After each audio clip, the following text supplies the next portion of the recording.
محمد waxaana caddaynay adoo ah nimca Ibrahim Said yes baan banaanka ka maray December waxaana ka soo maqanahay okay ana ninkaas 5 bilood okay haddana Hussein ogaadeen waxa ku diray aabaha oo ka doontay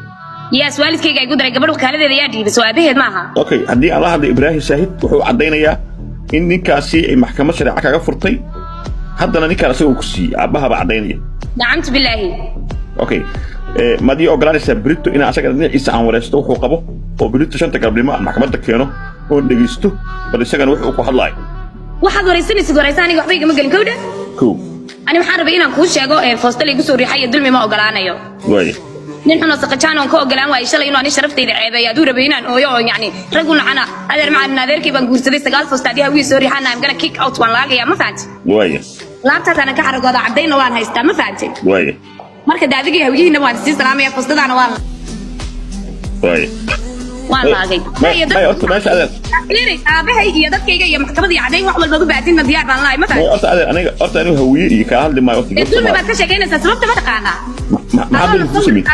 adana labada dhinac dhagaysanin oona waxba kitaab jaamaca u mari karin oona afar markhaati u haynin inaad inta qof dilmidid meesha soo fadhiisatid total waa qalad laakiin hadda waxaad ii sheegaysaa inay maxkamad uu ka furto Soomaa maxkamad sharci ay ka furto garsoore loo maxaan ku raada qaadi loo wax walba leh okay ma hayso marka waxaad muhiim ah in culimada bari keeno naag hadii xitaa ay run tahay inuu ninka sawir qaawan ka qaaday ninka haduu naagti sawir qaawan ka qaado iska furi kartaa ina culimada weydiin Soomaa kalmada la sharci go'aanka ka gaadha meesha taal diintuna ma aanay isagu waxaan qorqorayna ma fahanti adilada meesha loo iska dinaa ogaana way Soomaa taas soo sax ma taas dhageyso sharciadi aniga iga furaysa soo diin sharci ma aha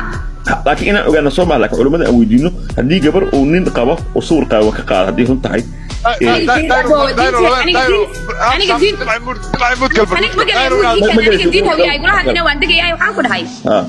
aniga fastada banaanka ka jooga ciidadeedina waa dhameystay ninkan 4 bilood iyo badh baan kala maqanahay cases close cadayniyo information iyo maxkamadda iyo waalidkeed dad baatin waa lagu hayaa bas taleefanka luuq ma isku taadeer taleefanka Ibrahim aan hadlay hawan gabadhi hadii walaal lisan kugu dhiibi kara xataa bas nataashi u soo taleefanka aabani aabo hadlayno wiilka magacayga laakiin sawiraan leeyahay mar dambe dulmi inta samisid meesha ma soo dhigan kartid